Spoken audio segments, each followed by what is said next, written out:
हरियाणा के गृह मंत्री अनिल विज ने दिल्ली सरकार पर लगाया हरियाणा का ऑक्सीजन टैंकर लूटने का आरोप। अनिल विज ने बताया कि हरियाणा में हमारे पास 270 मैट्रिक टन ऑक्सीजन है और हमारे पास हिमाचल के बड्डी और राजस्थान के भिवाड़ी में बनती है, वो भी सरकार ने भेजनी बंद कर दी है। हरियाणा के प्लांटों पर पुलिस व अधिकारियों को नियुक्त कर दिया गया ताकि जो हरियाणा की सप्लाई है उसे पूरा कर सके और हमारे ऊपर दबाव भी डाला जा रहा है कि हम सप्लाई दिल्ली को दें। अगर हमारे पास हरियाणा की पूर्ति होने के बाद बचेगी तो हम दिल्ली को सप्लाई जरूर देंगे। कल हमारा एक टैंकर फरीदाबाद ऑक्सीजन लेकर दिल्ली से जा रहा था। दिल्ली वालों व दिल्ली सरकार ने उस टैंकर को लूट लिया, जो बहुत गलत किया। अगर सरकारें भी इस तरह से करेंगी तो देश में अव्यवस्था फैल जाएगी। आगे से जो भी टैंकर आएगा उसके साथ पुलिस स्टॉक भी भेजा जाएगा। ये हरियाणा में हमारे पास ऑक्सीजन की सफिशिएंट मात्रा है।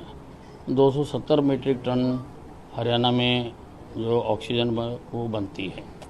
अब कुछ हमें हिमाचल से आ रही थी, तो बद्दी में जो बनती है हिमाचल सरकार ने वो आना बंद कर दिया। राजस्थान में भिवाड़ी से आ रही थी, वो बंद कर दिया। मैंने हरियाणा के जो प्लांट्स हैं उनके ऊपर अधिकारियों को बिठा दिया, पुलिस को बिठा दिया कि पहले हम हरियाणा की जो सप्लाई है वो पूरी करेंगे, क्योंकि हम पर ये भी दबाव डाला जा रहा है कि हम दिल्ली को दें। अगर हमारे पास बचेगी हम देंगे, हमें कोई दिक्कत नहीं है, लेकिन पहले हमारी प्रायोरिटी हरियाणा की है। और कल हमारा एक टैंकर हमारे फरीदाबाद के अस्पतालों के लिए ऑक्सीजन लेके दिल्ली से जा रहा था। दिल्ली वालों ने, दिल्ली सरकार ने हमारे उस टैंकर को लूट लिया। ये बहुत गलत बात है। इस तरीके से अगर आपाधापी करेंगी सरकारें तो ये सारे अव्यवस्था फैल जाएगी। हालांकि अब मैंने आदेश जारी कर दिए कि जो भी टैंकर जाएगा वो पुलिस एस्कॉर्ट के साथ जाएगा ताकि ऐसी घटना ना हो। लेकिन इस प्रकार से धक्के से किसी टैंकर से गैस निकाल लेना ये बहुत निंदनीय बात है।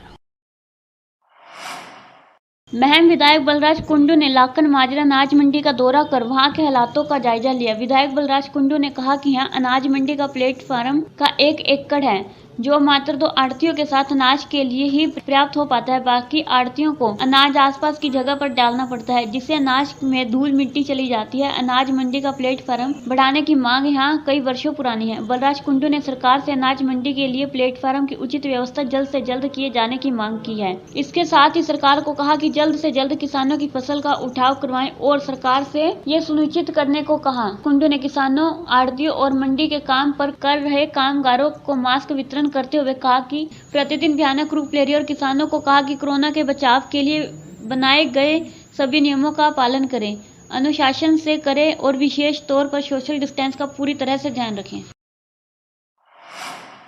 दिल्ली सरकार ने लॉकडाउन में प्रवासी मजदूरों के रहने, खाने पीने व कपड़े का दावा इत्यादि व्यवस्था के लिए जरूरी कदम उठाए हैं। दिल्ली सरकार ने उच्च न्यायालय को यह जानकारी देते हुए बताया कि प्रधान सचिव गृह के नेतृत्व में एक कमेटी का गठन किया गया, जो सभी प्रकार की व्यवस्था देखेगी। हाईकोर्ट ने दिल्ली सरकार से लॉकडाउन के दौरान प्रवासी दैनिक व निर्माण कार्य में लगे श्रमिकों के लिए कदम उठाने पर रिपोर्ट मांगी थी। सरकार ने पेश रिपोर्ट में कहा कि सरकार ने श्रमिकों की भलाई के लिए कई कदम उठाए हैं। रिपोर्ट के अनुसार श्रमिकों की बुनियादी सुविधाएं जैसे खाना पीना, दवा, आश्रय, कपड़े इत्यादि की व्यवस्था के अलावा यह भी सुनिश्चित किया गया है कि निर्माण कार्य में लगे श्रमिकों का कार्यस्थल पर ही खाने पीने व अन्य सुविधाएं मिले। वित्त विभाग फंड की व्यवस्था करेगा।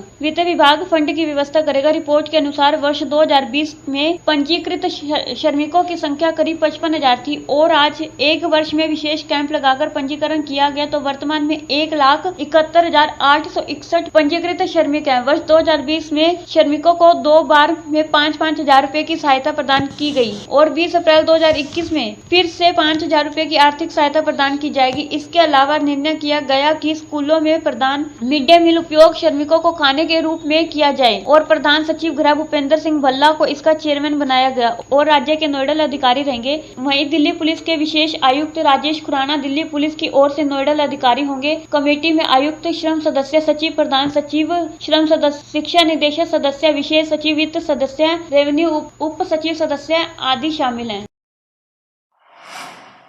रोहतक में आज भवन निर्माण कामगार यूनियन हरियाणा ने आज अपनी मांगों को लेकर प्रदर्शन किया। रोहतक जिले के हजारों कामगारों का कल्याण बोर्ड में पंजीकरण है, जबकि हजारों कामगारों का पंजीकरण अभी तक नहीं हुआ है। इसके अलावा बार बार मांग करने के बावजूद भी कामगारों की दिहाड़ी मरने के मामले को भी श्रम विभाग गंभीरता से नहीं ले रहा है। यूनियन ने अपने मुख्य मांगों को लेकर आज बैठक की। भवन निर्माण कामगार यूनियन के मुख्य 7 मांगे हैं। संजीव ने बताया कि किसी के साथ अत्याचार होते हैं और कोई भी अपनी रिपोर्ट करवाने थाने जाता है तो उसके साथ थाने में बुरा व्यवहार किया जाता है। इसलिए हमने ये आंदोलन करने की ठान ली है, क्योंकि हमें 25 साल हो गए हैं हरियाणा में रहते, आईडी प्रूफ हरियाणा के हैं, लेकिन उसके बाद भी हमें कोई इज्जत नहीं मिल रही है। तो मजदूर भाई अब बर्दाश्त नहीं कर सकते। और भवन निर्माण कामगार यूनियन ने प्रदर्शन के दौरान सोशल डिस्टेंस का विशेष ध्यान रखा गया।